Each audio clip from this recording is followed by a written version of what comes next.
Assalamualaikum, selamat datang ke channel Rakyat Al Saud. Dalam channel ini kami akan berkongsi pelbagai kandungan menarik, perkongsian ilmu dan motivasi, video inspirasi dan nasihat berguna. Jangan lupa untuk like, share dan subscribe supaya anda tak terlepas sebarang update terbaru. Terima kasih kerana menyokong kami. Semoga anda mendapat manfaat daripada setiap perkongsian ilmu. Hasan, dalam fikiran aku tak henti-henti memikirkan tentang Nabi Ismail alaihissalam. Sejak kita berbuat tempoh hari itu, aku rasa hatiku menjadi lapang tetapi penuh persoalan. Bagaimana seseorang seperti Nabi Ismail mampu menyerahkan diri sepenuhnya kepada Allah, bahkan sanggup disembelih oleh ayahnya sendiri? Ahmad, itu bukan pengorbanan yang kecil. Ia adalah lambang ketaatan sejati. Nabi Ismail alaihissalam mewarisi bukan sahaja darah kenabian dari ayahandanya, Nabi Ibrahim, tetapi juga iman yang murni dan jiwa yang tunduk sepenuhnya kepada Allah. Tapi bukankah itu sesuatu yang luar biasa? Seorang anak remaja dengan tenang beliau berkata, "Wahai ayahku, lakukanlah apa yang diperintahkan kepadamu. Insya Allah engkau akan mendapati aku termasuk orang yang sabar." Bagaimana mungkin hatinya begitu reda setelah mendengar perintah itu? Kerana baginda dibesarkan oleh seorang ibu yang kuat seperti Siti Hajar dan dibentuk oleh persekitaran yang penuh dengan ujian. Bayangkan sejak kecil, Ismail diasuh dalam kepayahan, ditinggalkan di tanah gersang, membesar dalam suasana perjuangan dan diajar erti tawakal sejak dalam buaian. Kepribadian tidak lahir dari kesenangan Ahmad. Ia tumbuh dari luka, sabar dan keyakinan. Allahu Akbar, bila aku fikirkan kembali, Nabi Ismail tak pernah mengeluh pun.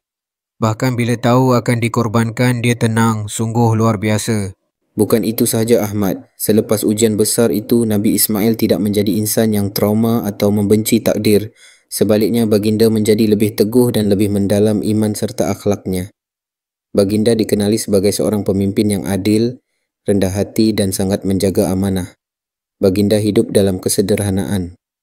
Baginda bekerja sendiri menggembala kambing, memanah untuk mencari rezeki. Bahkan ketika ayahandanya datang mengajaknya membina Kaabah, Nabi Ismail tidak menolak.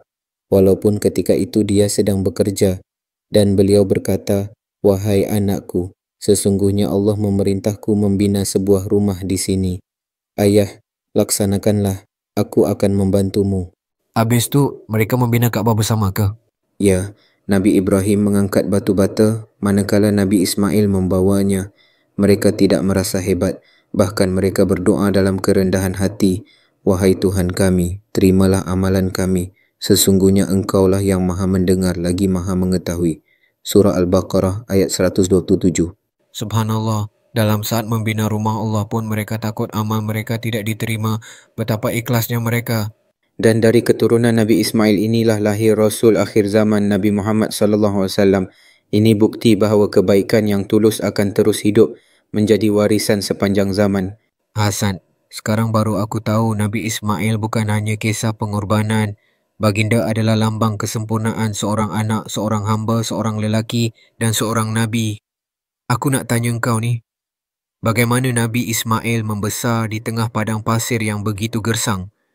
Bukankah baginda hanya bersama ibunya, Siti Hajar, setelah Nabi Ibrahim pergi? Betul tu Ahmad. Bayangkan ketika Nabi Ismail masih bayi, dia dan ibunya ditinggalkan di lembah Bakah yang kering kontang atas perintah Allah. Siti Hajar berlari antara Bukit Safa dan Marwah mencari air. Itulah asalnya ibadah sa'i yang kita buat ketika haji. Dan akhirnya Allah keluarkan air dari bumi. Daripada hentakan kaki kecil Nabi Ismail, terpancarlah air Zamzam. Sejak itu, tempat itu menjadi hidup dan suku Jurhum datang menetap di situ. Nabi Ismail pun membesar dalam kalangan mereka juga. Apa agaknya yang menjadikan Nabi Ismail begitu dihormati? Baginda bukan sahaja tampan dan gagah tetapi juga sangat jujur dan berbudi pekerti. Baginda tidak suka bermegah dan selalu membantu ibunya. Ketika dewasa, baginda belajar bahasa Arab fasih dan terkenal sebagai pemanah yang handal serta pemimpin yang bijaksana. Hebatnya beliau. Tapi selepas Nabi Ibrahim meninggal dunia, adakah Nabi Ismail meneruskan dakwahnya? Ya Ahmad, baginda terus menyebarkan ajaran tauhid kepada kaumnya. Baginda menegur mereka dengan hikmah tanpa kasar atau marah. Walaupun ramai menolak, baginda tetap sabar dan tidak berputus asa. Aku suka sifat sabar itu. Tak ramai yang mampu bertahan seperti baginda. Itu belum lagi kisah tentang ketaatan baginda kepada ibu bapanya. Pernah suatu ketika Nabi Ibrahim datang menziarahi rumah Ismail, tapi Nabi Ismail tiada di rumah. Nabi Ibrahim menegur isteri Ismail ketika itu yang tidak bersyukur. Nabi Ismail selepas mendengar kata-kata ayahandanya segera menceraikan isterinya dan mengikut nasihat ayahnya. Wah, taat, sabar, jujur, kuat. Semua ciri seorang pemimpin, Masya Allah. Sekarang aku faham kenapa Nabi Ismail sangat mulia. Bukan saja kerana ayahnya tetapi kerana dirinya sendiri. Benar, kepribadian itu diwariskan tetapi juga dibentuk dengan iman dan ujian. Kita pun walau sekecil mana pun boleh mencontohi semangat dan nilai-nilai Nabi Ismail. Hasan, aku terbayangkan di mana dahulunya terletak perkampungan Jurhum tempat Nabi Ismail pernah hidup dan berdakwah. Tapi, apa yang berlaku selepas baginda wafat? Soalanmu itu penting, Ahmad. Ramai yang hanya tahu kisah hidup Nabi Ismail tapi tidak bertanya tentang peninggalannya selepas wafat. Padahal kesan hidup baginda masih terasa hingga hari ini. Bila baginda wafat? Menurut riwayat, Nabi Ismail AS wafat sekitar usia 130 tahun. Baginda dikebumikan berdekatan Kaabah di Hijr Ismail, satu tempat mulia yang ramai tidak sedar menyimpan jasad seorang Nabi. Jadi Hasan, jasad baginda masih di sana? Dalam kawasan yang kita lalu ketika tawaf ke? Ya, betul tu Ahmad. Hijr Ismail itulah tempatnya. Tempat yang tidak ramai tahu menyimpan kisah perjuangan seorang Nabi, seorang anak yang rela disembelih dan seorang lelaki yang membantu membina rumah Allah. Subhanallah. Tapi selepas baginda wafat, adakah ajarannya diteruskan? Sayangnya selepas baginda wafat, kaum Jurhum mula berubah. Mereka menyimpang daripada ajaran Tauhid.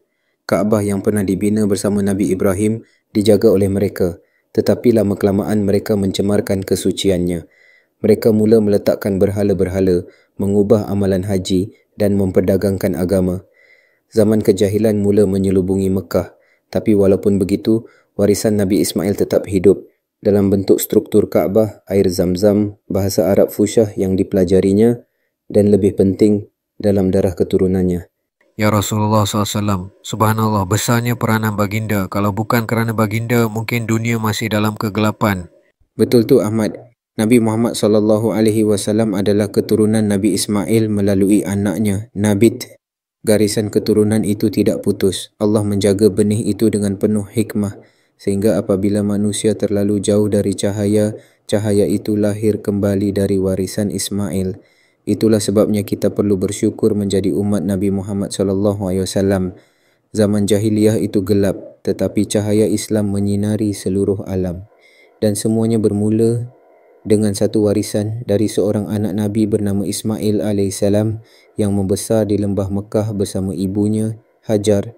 Aku mula terfikir, walaupun ajaran baginda dilupakan seketika, hakikatnya kepribadiannya tetap menjadi asas kepada kerasulan terakhir.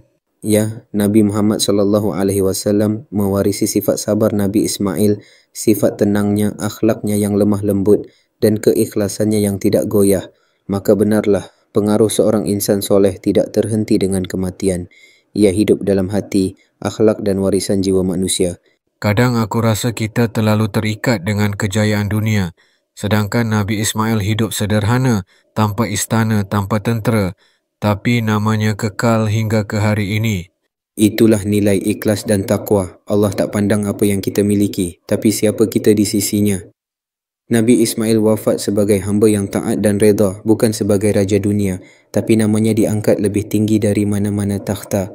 Jadilah seperti Nabi Ismail, tenang dalam ujian, sabar dalam pengorbanan dan ikhlas dalam setiap sujudmu.